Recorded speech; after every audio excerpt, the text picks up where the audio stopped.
Indonesia kini sudah menjadi pasar yang seksi bagi galangan kapal luar negeri, sebab Jakarta sudah meninggalkan tradisi lama dalam hal ikhwal akuisisi kapal perang. Tradisi lama yang dimaksud ialah Indonesia selalu menjadikan negeri bekas penjajahnya sebagai sumber pemasok kapal kombatan permukaan. Pada MEF sesi kedua, Jakarta menanggalkan kebijakan menjadikan Amsterdam sebagai pemasok tunggal korvet dan fregat bagi angkatan lautnya. Perubahan sikap Jakarta tidak lepas dari lobi gencar yang dilancarkan oleh galangan asing non-Belanda, sehingga mampu menggoyahkan iman Indonesia kepada Belanda untuk kapal perang permukaan. Sebagai hasilnya, Indonesia sekarang sudah tidak lagi beriman kepada kapal fregat karya anak bangsa Belanda.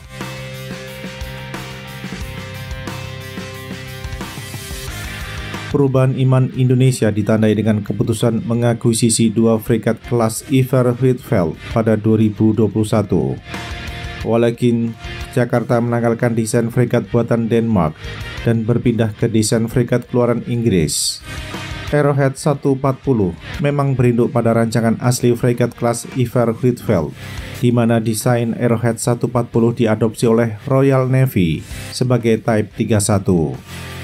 Sayangnya pembangunan Arrowhead 140 di Indonesia menjadi medan pertempuran aspirasi berbagai pihak yang berkepentingan. Hasilnya adalah turkifikasi fregat Arrowhead 140 plus bonus tambahan 50 bulan untuk kegiatan konstruksi kapal perang dengan panjang 140 meter dan lebar 19,8 meter itu.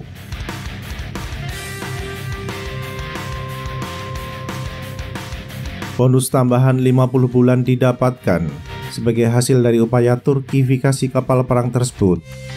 Terjadi tarik-menarik dalam amandemen kontrak fregat Arrowhead 140 agar kapal perang itu dapat 100% diturkifikasi, termasuk tentang combat sistemnya. Pada sisi lain, penetapan sumber pembiayaan atau PSP yang dikeluarkan oleh orang nomor 1 di lapangan banteng untuk program FFBNW fregat tersebut sudah jatuh tempo pada awal tahun ini. Padahal PSP senilai 401 juta US dollar dimaksudkan untuk membeli berbagai perlengkapan kapal perang desain Babcock yang diklasifikasikan sebagai FFBNW.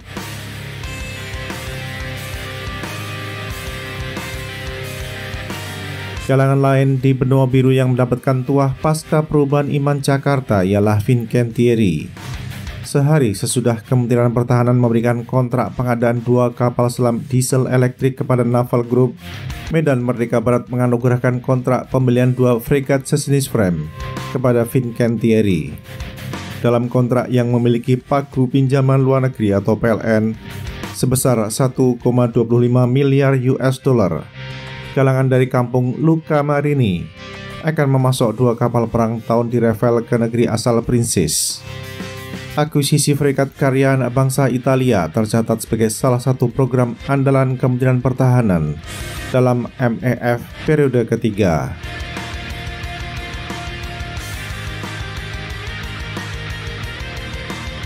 Baik fregat Arrowhead 140 maupun tahun di Revel didesain memiliki banyak peluncur rudal, termasuk silo yang dikenal sebagai Vertical Launch Systems. Hal itu berbeda dengan fregat Sigma 10514 yang menerapkan paket hemat dalam urusan peluncur rudal.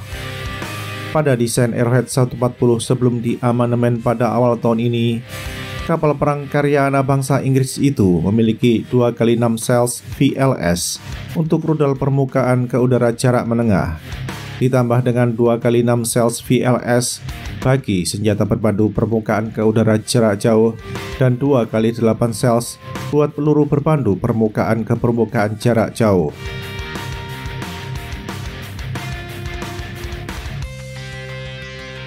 Adapun kapal perang dengan panjang 143 meter dan lebar 16,5 meter, terdapat 16 cells VLS bagi rudal Aster 15 dan Aster 30.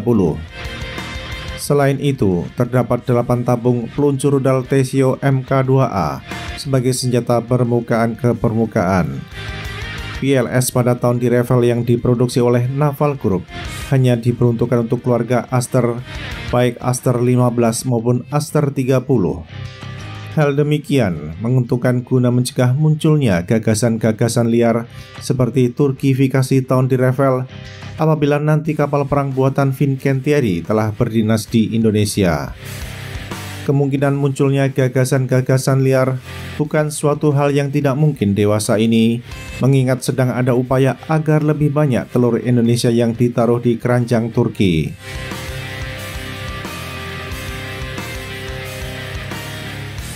Banyaknya tabung rudal yang harus diisi pada fregat Airhead 140 dan tahun di Revel, di mana pada fase awal tiap kelas akan terdiri dari 2 unit, menjadi pekerjaan rumah tersendiri bagi Indonesia. Pekerjaan rumah yang dimaksud ialah bagaimana Kementerian Pertahanan dan TNI Angkatan Laut dapat mengisi tabung-tabung rudal tersebut, baik rudal permukaan ke permukaan maupun permukaan ke udara. Pengisian tabung rudal termasuk yang berbentuk silo VLS memiliki keterkaitan langsung dengan kapasitas fiskal pemerintah dan prioritas belanja Medan Merdeka Barat dan Cilangkap. Apakah pemerintah mempunyai kapasitas fiskal untuk memborong banyak rudal, dan apakah pengadaan peluru berpandu menjadi salah satu prioritas pengeluaran para pemangku kepentingan di bidang pertahanan?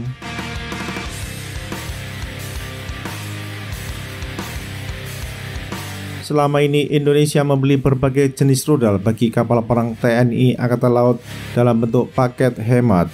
Akibat kebijakan paket hemat tersebut menjadi keraguan apakah suatu kapal perang yang telah menembakkan rudal dari tabung dan silo dapat melakukan isi ulang.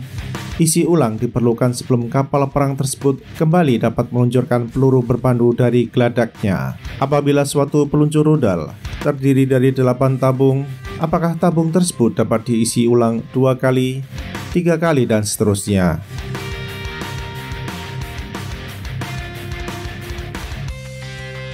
Urusan isi ulang tersebut akan tergantung pada seberapa banyak rudal yang telah dibeli oleh Jakarta. Apabila menerapkan pengadaan dengan pola paket hemat, tentu saja menjadi keraguan apakah suatu kapal kombatan dapat melakukan isi ulang untuk kedua kalinya, apakah ketiga kali, dan selanjutnya. Penting untuk diingat bahwa kapal kombatan seperti fregat beroperasi dalam bentuk gugus tugas, di mana suatu gugus tugas terdapat fregat sekelas atau lain kelas yang mengadopsi tipe senjata berpandu yang sama.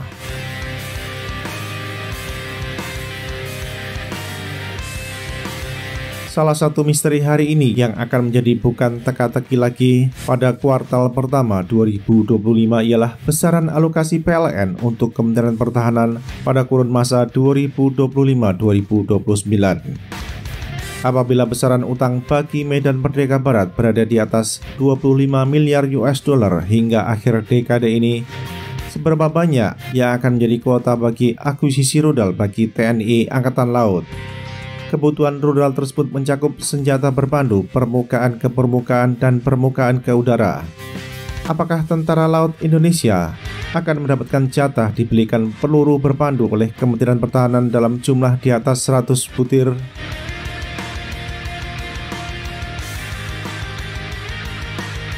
Jika Indonesia terus melestarikan budaya paket hemat dalam pengadaan rudal seperti Exocet dan VL Mika, sementara pada sisi lain jumlah tabung dan silo rudal terus bertambah pada setiap kelas kapal perang, maka hal demikian akan menjadi bencana di masa depan.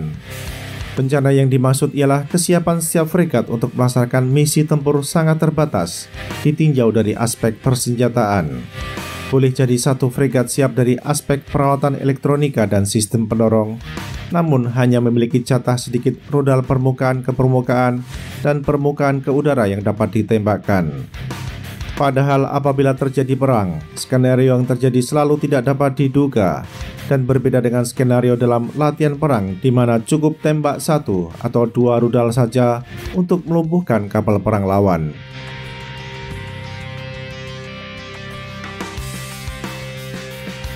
"20 tahun ke depan, invasi dari negara lain ke negara kita dapat dikatakan tidak ada."